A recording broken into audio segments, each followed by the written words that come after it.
well, still at home, and censored government documents outlining controversial plans to spy on unsuspecting internet users have been revealed.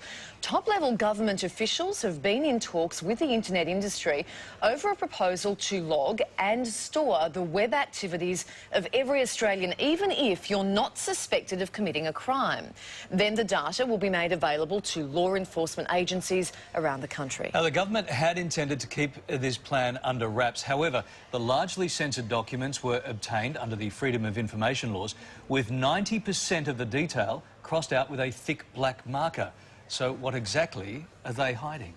For more on this, we're joined by tech expert and managing editor of gizmodo.com.au, Seamus Byrne, and in Melbourne, online privacy expert Colin Jacobs from Electronic Frontiers Australia. Good morning to you both. Morning.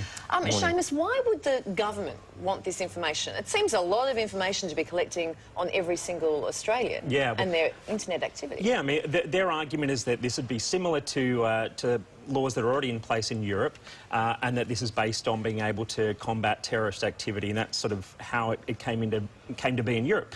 But I think one of the issues attached to that basic idea is that, of course, if you throw more hay on the haystack, then maybe it starts to get harder to find those needles.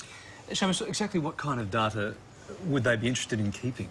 This is the big question, of course, and this is why the Sydney Morning Herald kind of put out that Freedom of Information request to try to find that detail. And this is what's happened, is that we've not been told. Now, if we look at the European laws that are in place, they're sort of more based around, you know, when people have been accessing the internet, things like that.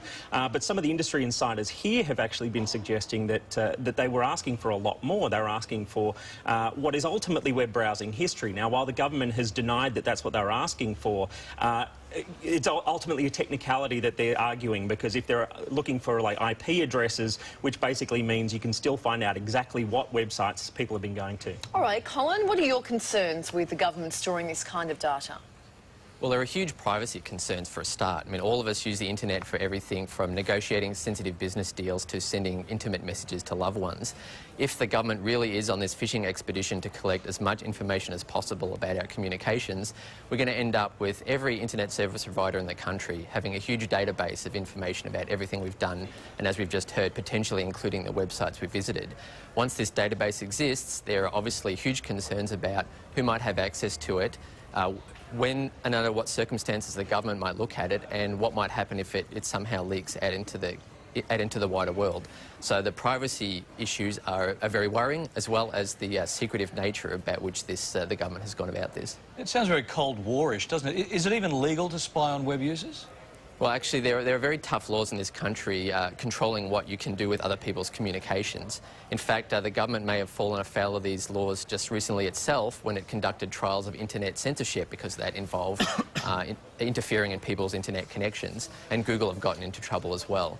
So it may be even possible that they would have to amend the laws regarding snooping on communications to bring in this new data collection and data retention system. OK, Seamus, so before we go, do we know at what stage this is at? This was information obtained under the Freedom of Information. Is this something they're looking at? Or? Yeah, so this was something that was secretly distributed to Australian internet service providers in March, and at the time they actually asked people to kind of write back to them within a month. So it seemed like they were in a big hurry, and of course if they're in such a hurry, then why are they trying to keep it such a secret? All right, Seamus, thank you. Seamus, the guys on the crew still want to know, is it safe to browse the web? Yes. Yes, for now. All right.